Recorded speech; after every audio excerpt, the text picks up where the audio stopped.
they come off as confident. They stay in the gym, stay faded, bends, all this stuff. So you be like, oh man, this person must have it all together. And when they walk in a room and demand that you acknowledge their presence in some way, shape, or form, that's when you already see it. You're like, oh man, this cat empty on the inside. He needs us to acknowledge that he's dope because he doesn't see himself that way. So he's striving for all this external validation, which goes back to that.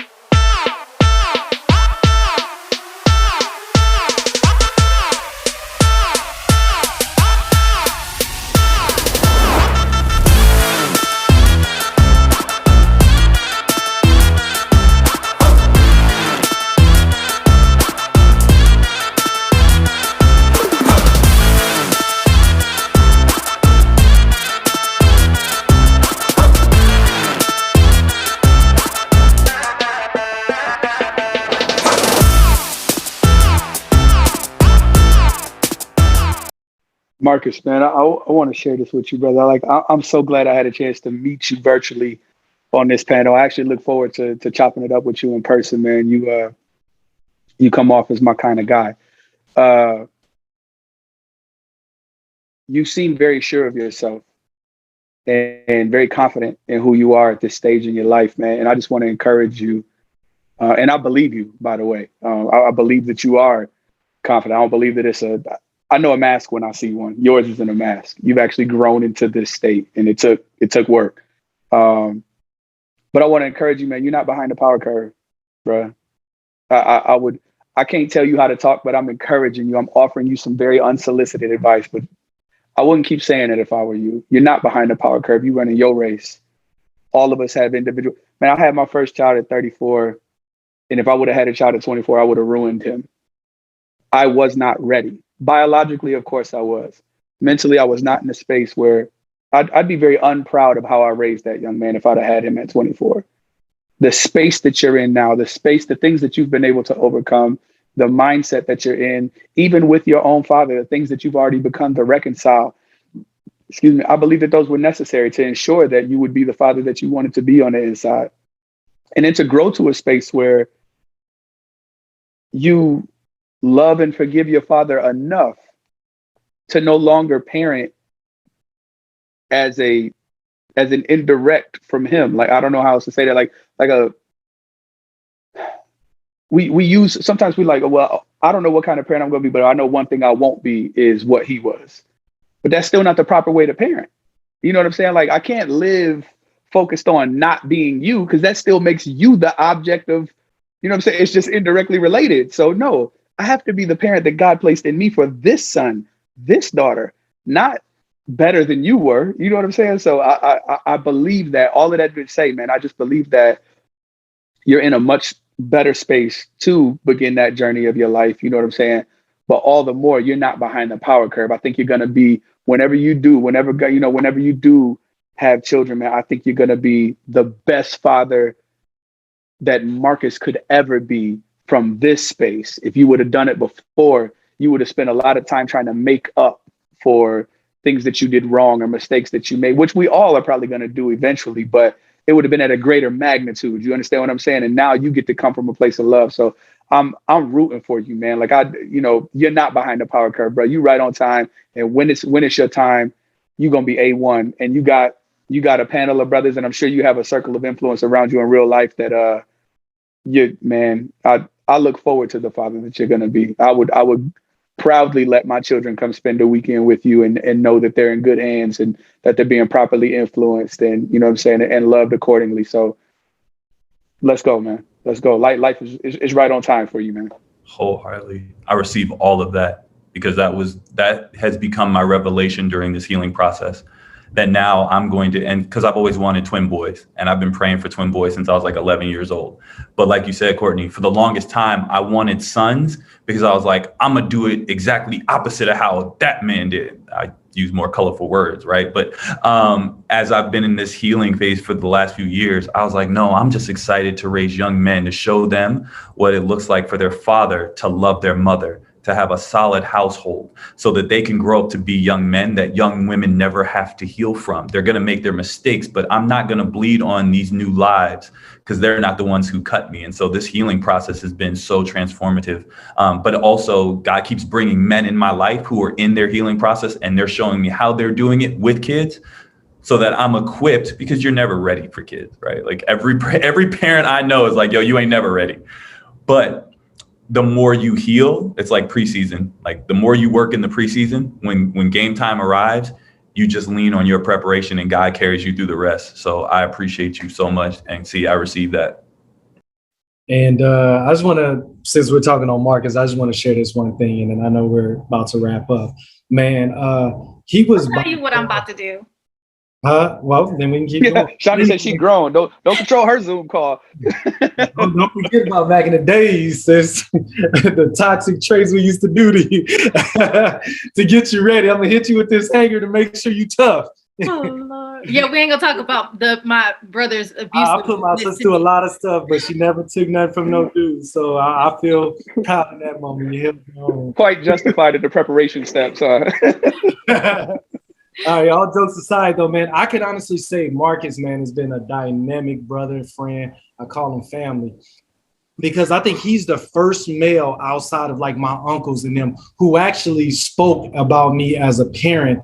And actually, we was crying together. We was out like at a promo or something. And he was like, man, he's like the father I aspire to be. And usually when you feel something like that, it's like when God touches your heart. And sometimes, like oftentimes as us as men, we're just supposed to shut up and do it because everybody's like, you're supposed to be tough. You're supposed to do this.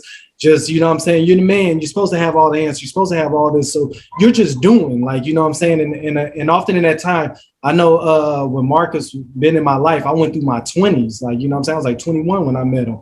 So it was like, man, it was crazy. Like I was a young man, like, you know what I'm saying? Not too far out of being graduated from high school and trying to figure this out with all these kids and stuff like that. And for him to see that, man, it made me feel good because I think oftentimes, especially in our community, man, we don't get acknowledged enough for the things we do that does not get rewarded. Of course that we do it because we're supposed to, but I don't think enough times it's genuine because where you come from, oftentimes we're naturally looking at. The best way I could put this is that it's the house Negro versus the field Negro type situation. You know what I'm saying? It's almost like you're looking at each other and you're like, nah, man, that's my adversary. That's my enemy. When in actuality, we're all brothers. We're all called to royalty, priesthood, kingship, things of that nature, how you look at it.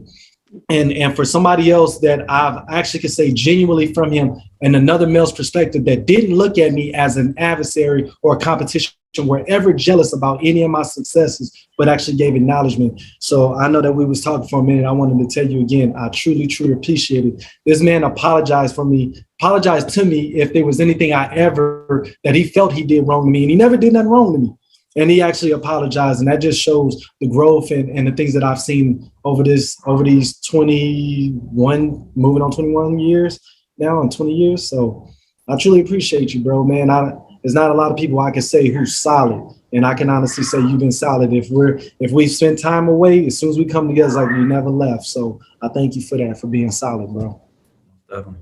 Yo, you had to throw the house and field Negro in there. Yard boy. Which automatically puts me in the house. I don't even have a chance to speak for being outside. Like, and I'll say this one thing, and I want to believe that I was talking with Sam about it, and it helped to bring perspective that I never knew that people who are, light-skinned had to deal with the opposition of not being white and not being black in the aspect of society.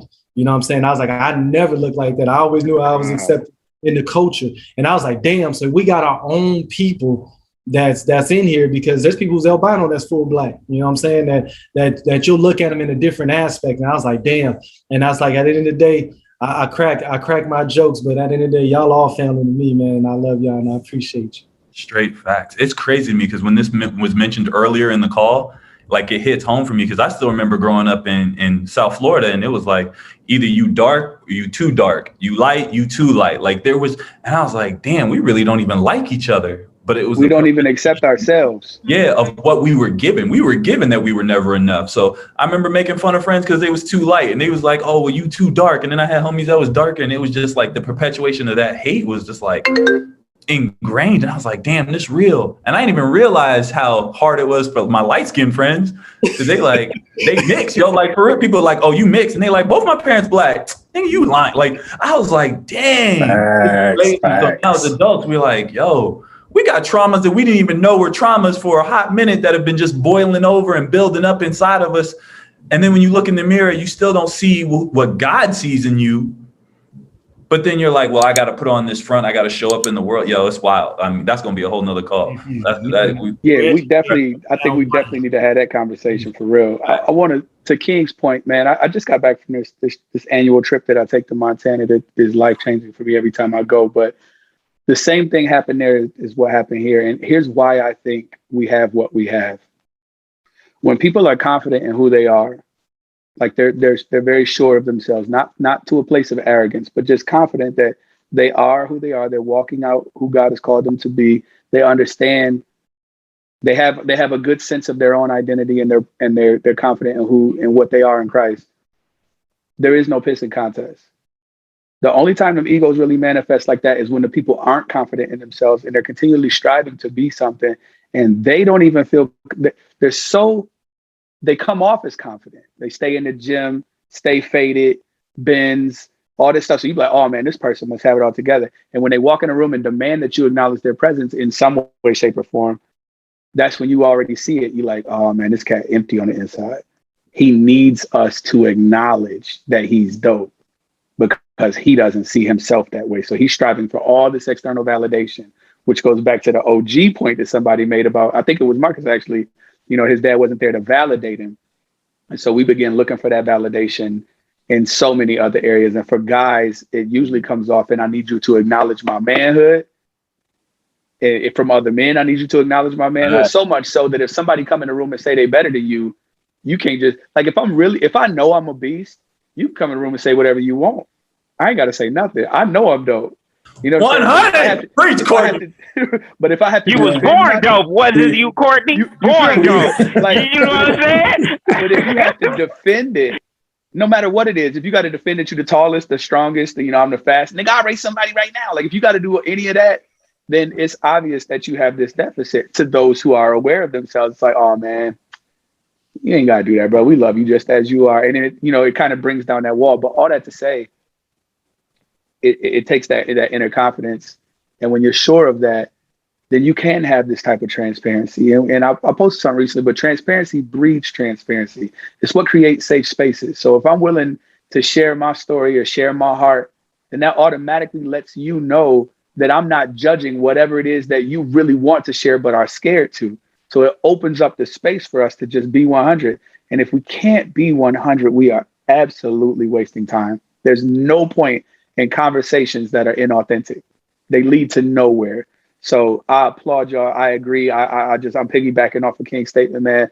I love this environment. I will be on every one of these calls if possible. Even if I don't have nothing to share, I just like to be here to absorb all of the true content, the authenticity, and the genuineness that's coming off of everybody. Like, it's not common.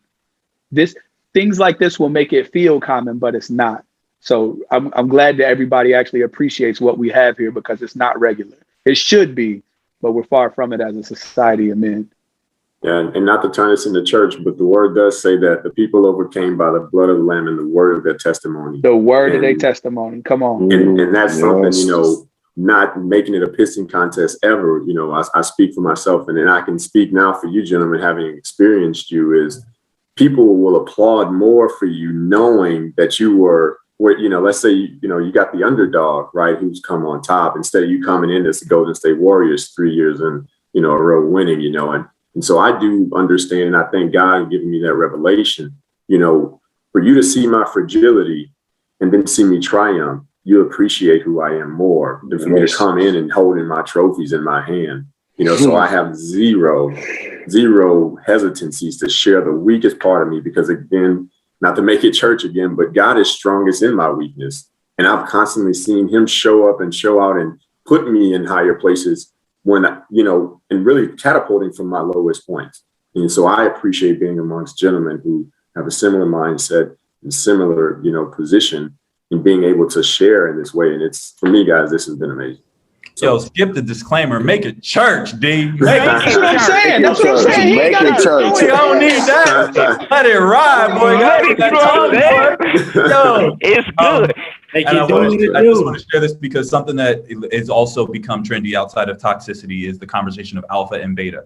And I remember something because my father has 6 brothers and sisters, but the youngest is the only one that I'm actually close to.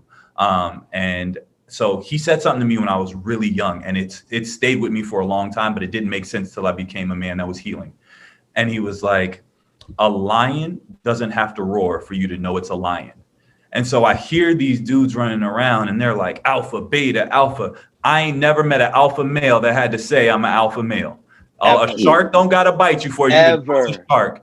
And so now I go, if you're projecting beta on anyone, it's because you probably are in that space, because an alpha never has to assert himself. When they walk into a room, you go, I can feel your energy. God is with you, right? Like you don't have to carry it. You don't have to belittle and anything. So to be in this space with men that are even in your pain, because something that my grandmother and I used to talk about, God is creating masterpieces with broken pieces. And that is what this is. And I love your grandma. So grateful. Like I'm so grateful. And it's crazy because in my immaturity and my pain, I would always attribute sayings like that to her. And she was like, baby, I didn't say that. You did. And I was like, oh. She was like, yeah, boy, you said it at like 11. I was like, well, I did? And she was like, yeah. She's like, I was your scapegoat. And I was willing to be that until you became the man willing to own what God put on your heart to share with the world. And so hey, we need to have a whole call about you and your grandma, dog, because I want to walk that trail. That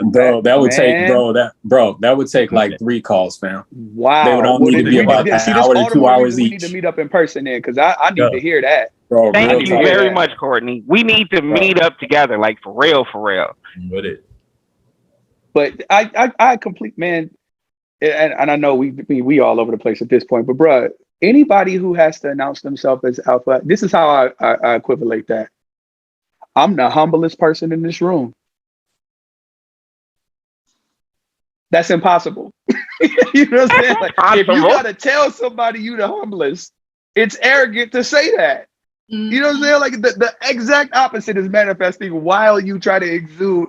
Like that's just trash to me, man. But again, being a healed person, I can appreciate somebody who's broken and projecting. And instead of dismissing them and like, yo, he whatever, I actually know how to properly navigate that person and hopefully open their eyes to throughout genuine interaction. Like, yo, you can let your guard down, man. Like this is a safe space. You ain't got to do that, man. But instead of just like trying to put them in their place, you just let them have it. Okay, let him have his moment. Let him come in the room barking. It's fine. Before this interaction is over, though, he'll know. He'll know.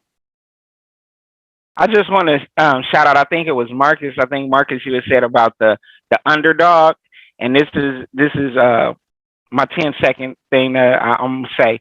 Just like the Milwaukee Bucks were underdogs because of the simple fact that they're a small market team. Here he goes. They didn't have super teams or anything like that, and they came above and beyond. Winning 6, you know what I'm saying? It was down and out. Everybody it was over. It was over. They was talking trash. More than 10 seconds, Demetrius. That's more than 10 seconds. Yeah. I just wanted to throw that. Okay, I'm sorry. I'm done. But just make sure the next time you put Demetrius on a thing, put this post about how the Bucks came through. They survived. Don't ruin the post like that. You know what I'm saying? I'm just saying. Put it out there. I mean, just. Yeah. Thank you. So to wrap it all up, I thought Jay was about to. Hey, let's go, Doc. Let's go, Doc. Come on. So let's just come back full circle. I pushed unmute on accident. Nah, I was sitting there laughing. I was gonna talk. I was gonna say something. I was gonna talk my talk, but it's still recording. I'll wait to have. Thank you. I appreciate it. So go ahead, Song. So my heart is just so full, and like for anybody who's watched the previous episodes and things before, and I've shared the vision that God gave me about this, and I've talked to my brother King about this, like in depth. Like God revealed to me, one of the things that he's always put on my heart is, healing for women and healing for children and getting back to parental abandonment issues and helping people heal from those things so that they can have healthy relationships as an adult.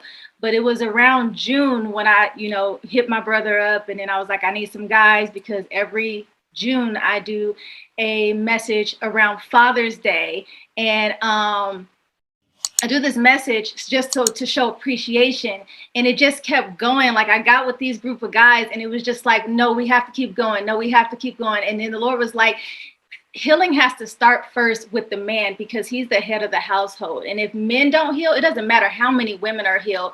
It's always going to be lopsided. You can't have the woman running the household and the man is broken. You can't have women who don't understand that men need healing too. They need a place of safety. They need a place where they can be vulnerable and transparent. And so however long we keep going with these conversations until, God says no more, then we're just going to keep going with it, because I could not ask for more than having all of you here and being transparent and sharing these things. And I know, and I've gotten messages from people, women and men, on how these messages have helped people. And so it's a blessing to me to be able to have an opportunity and a space to provide you guys to be able to talk, even if I don't say nothing. But I do want to allow the ladies forever. Yes, I do want to allow the ladies. Thank you guys for being my co-host today, and just share anything that's on your heart that you want to share before we close out.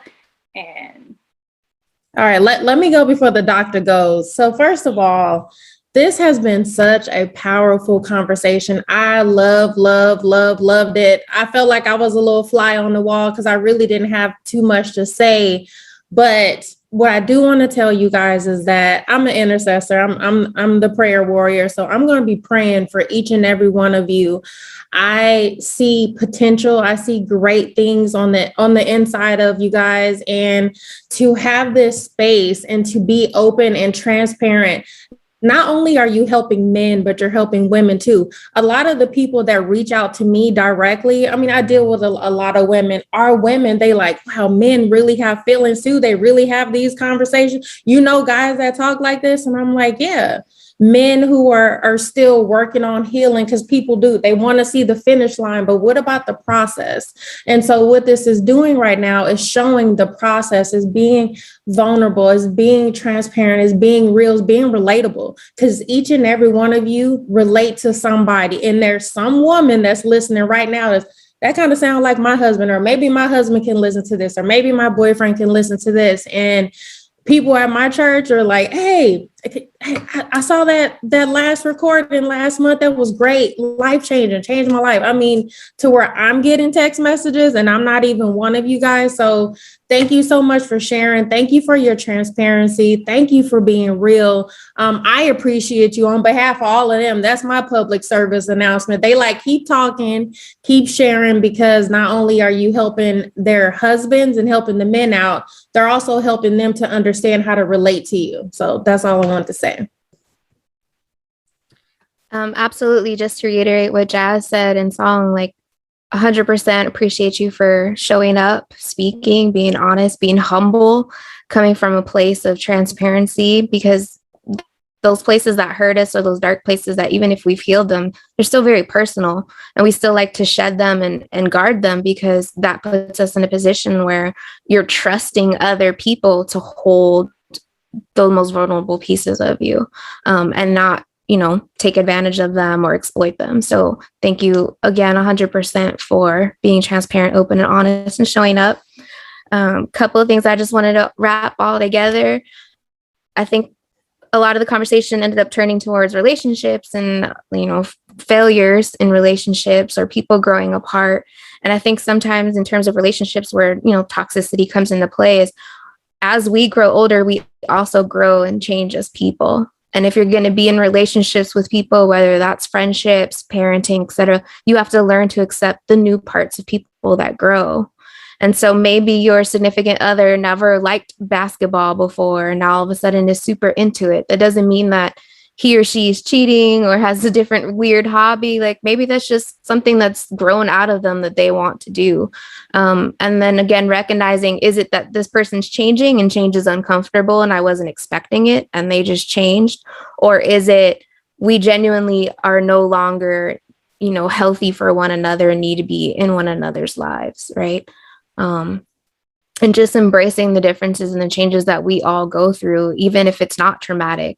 Sometimes we just change and grow, and being unapologetically growing and changing and being a different person. That's it.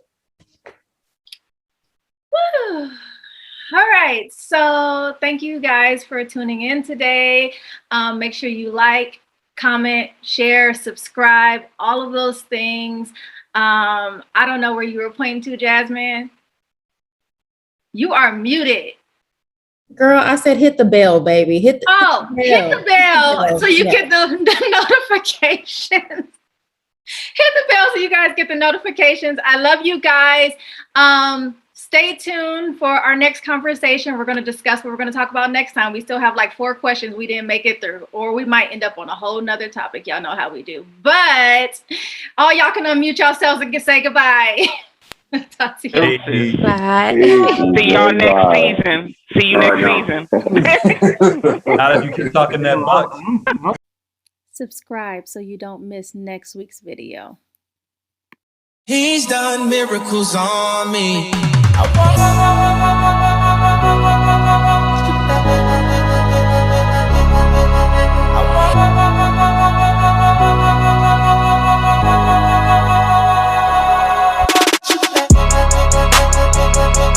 Back again, he's done. Back again, he's done miracles. Back again, he's done miracles on me.